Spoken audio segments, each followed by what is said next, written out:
इस कार्यक्रम के प्रसारण सहयोगी हैं श्री दिगंबर जैन बड़ा मंदिर, B73B, सेक्टर 27, नोएडा, उत्तर प्रदेश। संरक्षक श्री महावीर जैन, संरक्षक डॉक्टर SP जैन, संरक्षक श्री राकेश जैन, अध्यक्ष श्री पवन कुमार जैन, उपाध्यक्ष श्री निर्मल कुमार जैन, सचिव श्री अजय जैन, कोषाध्यक्ष श्री सुभाष चंद्र जैन, महासचिव श्री चंद्र प्रकाश जैन, प्रबंधक श्री सुबोध कुमार जैन, सदस्य श्री संदीप जैन, सदस्य श्री प्रमोद जैन, सदस्य श्री दिनेश जैन, सदस्य श्री राजीव जैन, सदस्य श्री MP जैन।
आज पुनः एक लंबे समय के बाद में भगवान महावीर स्वामी के पादमूल में आप और हम सभी को एक साथ बैठने का अवसर प्राप्त हुआ। भगवान महावीर स्वामी जब प्रभु की भगवान महावीर स्वामी की जब देशना खिलती थी, भगवान महावीर स्वामी का जब वैभव चलता था, भगवान महावीर स्वामी का जो उपदेश होता था, तो उन्होंने एक मुख्य बात बताई कि जियो और जीने। ये बात हम सभी ने सुन ली, हम सभी ने समझ ली, लेकिन हमने अपने जीवन में कितनी उतारी, ये महत्वपूर्ण होता है। आप गुरुओं की बातें, गुरुओं की वाणी नित्य प्रति सुनते हो, सुनने के बाद में समझते भी हो, और जब महाराज जी माता जी बोलते हैं तो उस समय आपका सिर ऐसा हिलता है कि सबसे बड़े त्यागी आप बन जाओगे।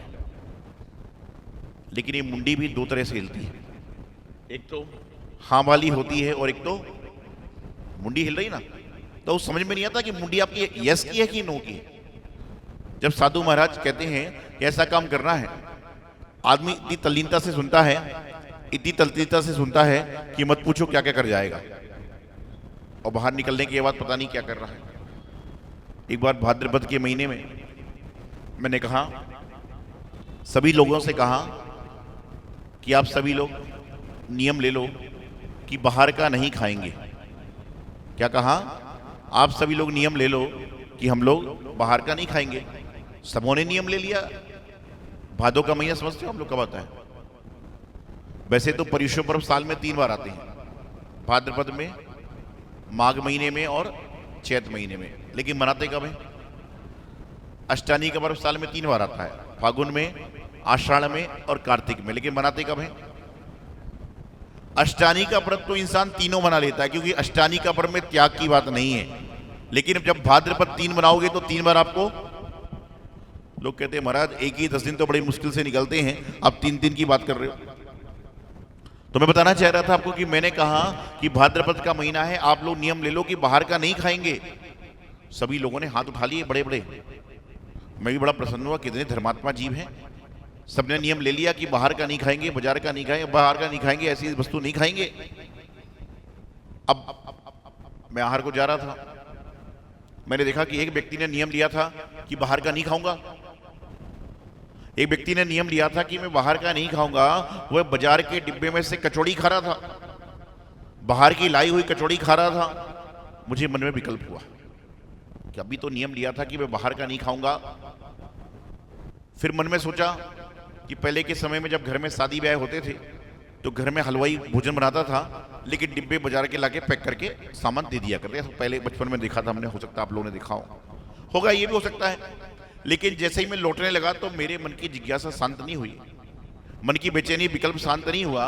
मैंने उस व्यक्ति से पूछ ही लिया कि मैंने कहा भाई आपने नियम लिया था कि महाराज जी मैं भाद्रपद के महीने में बाहर का नहीं खाऊंगा, तो आप बाहर का खा रहे हो।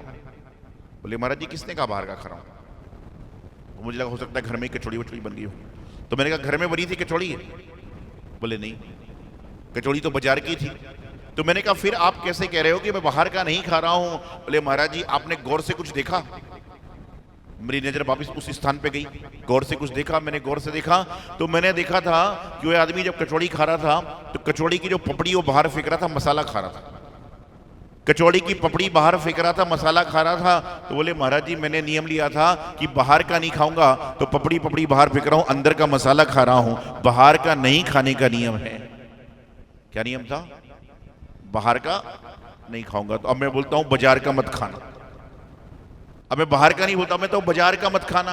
आप सबसे भी कहना चाहता हूं कि आप जितने भी जैनी हो, आप महीने में 26 दिन खूब खाओ बाहर का। ये बात आजकल मैं लगभग हर प्रवचन में बोलने लग गया हूं कि महीने में 26 दिन बहुत खाओ, जी भर के खाओ, ठूस ठूस कर खाओ।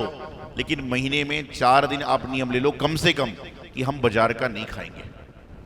महीने में मात्र 4 दिन आप नियम ले लो कि हम बाजार का नहीं खाएंगे।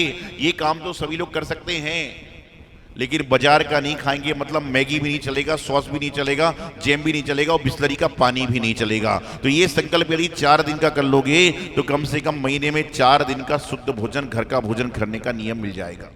कई लोगों ने ये समझ रखा है कि घर का खाना मतलब बाजार की वस्तु ला रहे हो,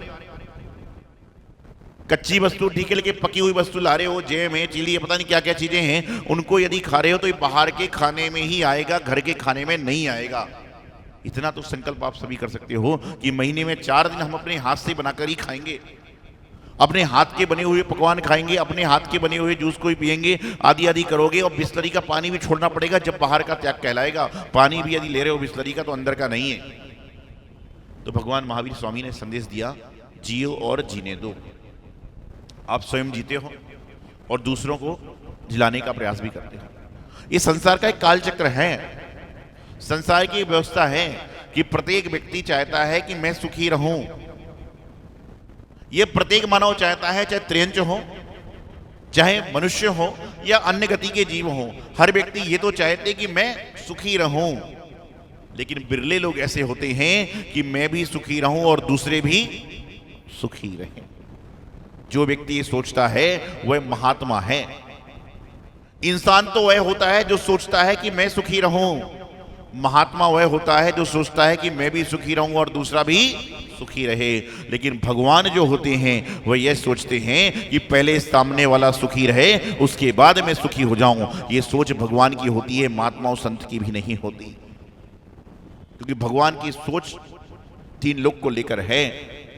आप विचार करिए कि आपकी थाली में भोजन है और उस थाली के भोजन को खाने वाले बहुत सारे लोग कब तक हैं? जब तक उनका पेट खाली है। और उनका पेट भरा होगा तो उनको कुछ भी खाने की विकल्प नहीं होगा। इसी प्रकार से भगवान कहते हैं सभी सुखी हो जाओ। और जब सब सुखी हो जाएंगे तो हम तो अपने आप सुखी हो जाएंगे। इसलिए महात्मा के बाद जो संतत्व के होते हैं, भगवान के पहले जो संत होते हैं, वो ये भावना रखते हैं कि सर्वे भवन्तु सुखिना सर्वे भवन्तु निरामयः, ये सब जीव सुखी रहें, सब जीव निरोगी रहें, सब जीव अपने अपने कल्याण की राह पर चलें। भगवान महावीर स्वामी का 2551 निर्वाण महोत्सव आप सभी ने मनाया। और इस निर्वाण महोत्सव में चूंकि मूलनायक भगवान महावीर स्वामी, तो प्रत्येक जिन मंदिर में बड़ी बड़ी आराधनाएं लोगों ने करी, निर्वाण लड्डू चढ़ाने का भी प्रयास किया। लेकिन आपने कभी विचार किया कि निर्वाण लड्डू चढ़ाने के बाद हमारे जीवन का निर्माण हो पाया कि नहीं? अब आप कहोगे महाराज जी हमारा निर्माण तो जन्म से हो गया। जन्म से तो आपके शरीर का निर्माण हुआ है, लेकिन कर्म से आपके शरीर का निर्माण कब होगा? तो कहते हैं कि जब आपके अंदर सद्विचार होंगे, आपके अंदर सद्भावना होगी, आपके अंदर सत्य क्रिया होगी, आपके अंदर सच्चे आचार विचार होंगे, जब जाके आपका क्या होगा? जन्म के साथ में कर्म से भी निर्माण होगा। जन्म से तो शरीर का निर्माण हो गया, लेकिन कर्म से आपके व्यक्तित्व का निर्माण होगा। और जिसके जीवन का निर्माण हो जाता है, उसका जीवन का निर्वाह भी अच्छी तरह से चल जाता है। आज हर व्यक्ति सोचता बहुत कुछ है, लेकिन करता कितना पता नहीं। रात्रि में सोते समय, ठंड के समय में आदमी सोचता है कि मैं कल सुबह जल्दी उठूंगा, मंदिर जाऊंगा, पूजन करूंगा, अभिषेक करूंगा, आहार दूंगा, तमाम दूंगा। लेकिन सुबह रजाई में एक व्यक्ति आया, मैंने कहा भाई कल क्यों नहीं आए थे? उसने कुछ नहीं बोला, बोले कल आऊंगा। कल आया, मैंने पूछा कल क्यों नहीं आए थे? बोले नहीं, भूल गया, नहीं आए, कल आऊंगा। जब 5वें दिन आया, मैंने कहा कल क्यों नहीं आए थे? उसने कुछ बोला नहीं। तो सब लोग बोले महाराज जी आप बोलते हो कल क्यों नहीं आया, कल आता क्यों नहीं है? मैंने कहा भाई ये गिर पड़ा था और इसको लग गई थी। तो उसकी पति बोले महाराज जी कोई नहीं गिरे हैं। अरे मैंने कहा तुमको पता नहीं है, गिर पड़ा था, इसको लग गई थी। बोले कहाँ गिर पड़ा था? मैंने कहा सोकर उठा, बिस्तर पर गिरा और नींद लग गई थी। सोकर उठा, बिस्तर पर गिरा और उसकी नींद लग गई। ये संसार में है। अब हमारे साथ होता यही है कि यदि आपकी टिकट बनी है तो आपकी नींद हर आधे घंटे में खुलती है, और जब यदि मान लो कुछ नहीं है तो अलार्म को भी क्या करते हो, थोड़ा थोड़ा देर बढ़ाते जाते हो, तो 5 बजे का अलार्म 8 बजे तक बज के खत्म हो जाता है अपने आप। हर 5 ऐसा कुछ सिस्टम होता है ना मोबाइल में आजकल। तो जो भी है, मैं आपको बताना चाह रहा हूं कि मानवता पूर्व कार्य करने का प्रयास कीजिए। और जो व्यक्ति मानवता पूर्ण कार्य करने का प्रयास करता है, उसके जीवन का कल्याण हो जाता है। एक सेठ ने, उसके यहां पर एक व्यक्ति कार्य करता था सालों से, तो उसको लगा कि मेरे यहां पर बहुत सालों से काम करता है, ये कुछ बोलता नहीं है, इसका परिवार है, बच्चे भी हैं, सब कुछ हैं, इसकी कुछ तनख्वाहें बढ़ा देना चाहिए, कुछ पैसे इसको ज्यादा देना चाहिए। और सेठ ने उसको पैसे दे दिए बढ़ा के महीने के। और सोचिए किसी को यदि पैसे बड़े मिले तो प्रसन्नता तो जाहिर होती है, लेकिन वो प्रसन्न नहीं हुआ। जैसा रोज रहता था वैसे ही रहा। 2-3 महीने हो गए, सेठ को लगा इसके मैंने पैसे भी बढ़ा दिए तो भी ये प्रसन्न नहीं हुआ, क्या बात है। 4 महीने बाद उस सेठ ने क्या किया, उसके पैसे वापिस जो के त्यों कर दिए। तनख्वाह जो बढ़ाई थी वापिस पैरेलल कर दी। अब सेठ को लगा कुछ तो बोलेगा, लेकिन उस व्यक्ति ने कुछ बोला ही नहीं। 3-4 महीने हो गए, फिर सेठ ने एक दिन उसको बुलाकर कहा, उस व्यक्ति को कुछ नहीं हुआ, लेकिन सेठ के मन में संकल्प विकल्प रहा। उसने सेठ ने उसको बुलाकर कहा, क्यों भाई, जब मैंने तुम्हें पैसे ज्यादा दिए तो तुम्हें प्रसन्नता नहीं हुई, और जब तुम्हारे मैंने पैसे कम कर दिए तो तुम्हें उदासी नहीं हुई? तो उस व्यक्ति ने कहा, सेठ जी देने वाले आप कौन और लेने वाला मैं कौन? बोले मतलब? बोले आपके मन में देने के भाव आए, ये भी परमात्मा की बुद्धि थी, और आपके मन में वापस लेने के बाद आए, ये भी हो सकता है परमात्मा की मर्जी होगी। बोले मतलब? बोले जब से आपने मेरे पास पैसे बढ़ाना चालू किए थे, उसी समय मेरे घर में एक बालक का जन्म हुआ था, उसी महीने में मेरे यहाँ बालक का जन्म हुआ था, तो शायद परमात्मा की नीति होगी कि इसके यहाँ पर एक परिवार में बच्चा और बढ़ गया है तो कुछ पैसे और चाहिए। तो सेठ ने कहा कि भाई जब बच्चे का जन्म हुआ था तो पैसे बढ़ गए, ये बात तो समझ में आई कि परमात्मा की महर होगी।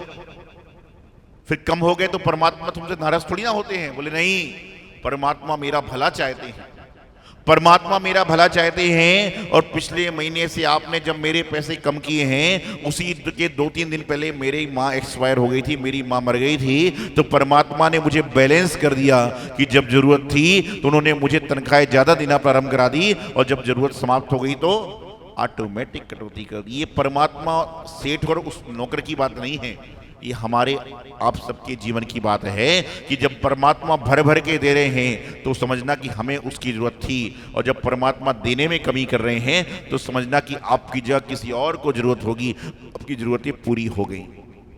लेकिन मानवीय स्वभाव है, यहां पर एंड है। एंड समझते हो? एक होता है END एंड, ये कहां पे आता है?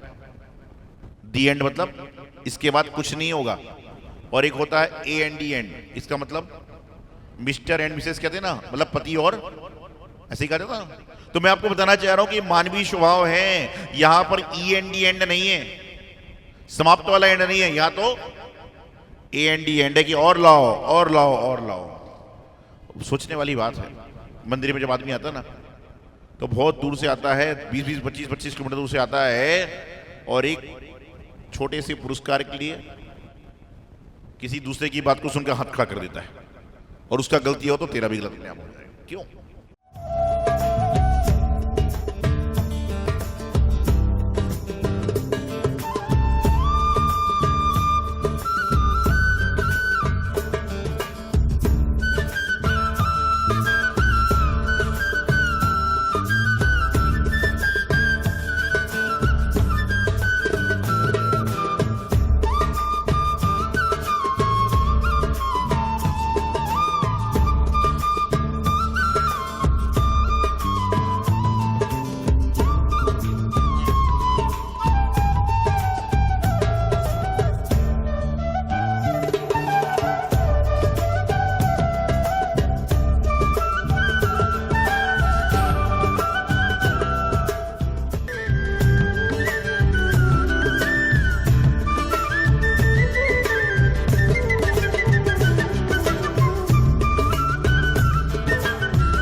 इस कार्यक्रम के प्रसारण सहयोगी थे श्री दिगंबर जैन बड़ा मंदिर, B73B, सेक्टर 27, नोएडा, उत्तर प्रदेश। संरक्षक श्री महावीर जैन, संरक्षक डॉक्टर SP जैन, संरक्षक श्री राकेश जैन, अध्यक्ष श्री पवन कुमार जैन, उपाध्यक्ष श्री निर्मल कुमार जैन, सचिव श्री अजय जैन, कोषाध्यक्ष श्री सुभाष चंद्र जैन, महासचिव श्री चंद्र प्रकाश जैन, प्रबंधक श्री सुबोध कुमार जैन, सदस्य श्री संदीप जैन, सदस्य श्री प्रमोद जैन, सदस्य श्री दिनेश जैन, सदस्य श्री राजीव जैन, सदस्य श्री MP जैन।